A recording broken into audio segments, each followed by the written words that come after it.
The Prime Minister facing more accusations that he breached COVID social distancing measures by attending multiple gatherings in Downing Street while the lockdowns were in effect. The Labour leader Keir Starmer, who is one of many calling for the Prime Minister's resignation, has said he believes Johnson broke the law. Meanwhile, the British Conservative Party chairman Oliver Dowden said Johnson should remain in office, but he says the Prime Minister needs to take steps to address the culture leading to the breaches.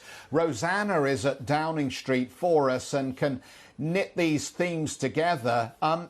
Who is Boris Johnson most at risk from at this point?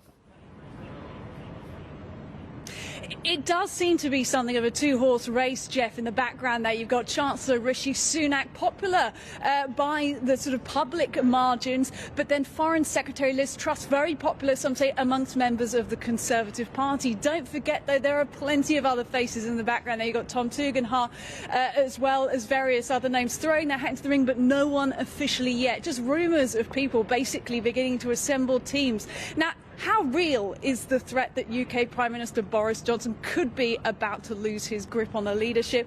Well, it all depends on the 1922 committee, which requires 54 Conservative politicians to submit letters of no confidence in the Prime Minister. According to reports we've heard this morning, so far that number's nearing somewhere around 35, but it's a closely guarded secret, so we can't say that for certain. But if we do trigger that, you could begin to see a leadership contest within the Conservative Party. Now, not to forget, the next general election here in the UK is in May 2024. Boris Johnson has, of course, weathered a series of scandals during his prime ministership, but this one is the most career-defining one because it is the one that the public can relate to so specifically. When people were in lockdown and unable to leave their houses or see their family members, there were parties happening in number 10 Downing Street, this building behind me here, wine fridges, so-called wine time Fridays, and that is what has got the public and the Conservative Party and the opposition so upset. Now, another strand I want to bring into this, Jeff, as well, is over the weekend some really interesting voices from the Square Mile.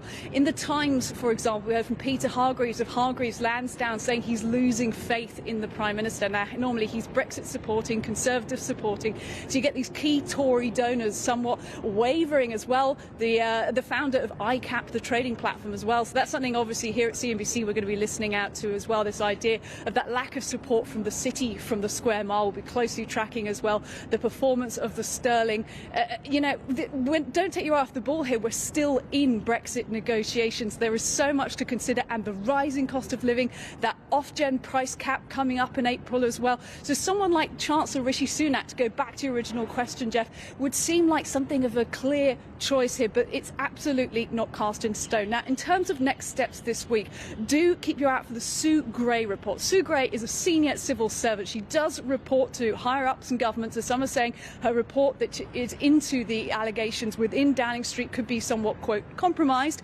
but many people are waiting for the findings of that report, exactly who was where and who was doing what at the time of those parties before they make a call, including the Met Police, including Conservative politicians as well. So we're waiting for the outcomes of that one, Jeff.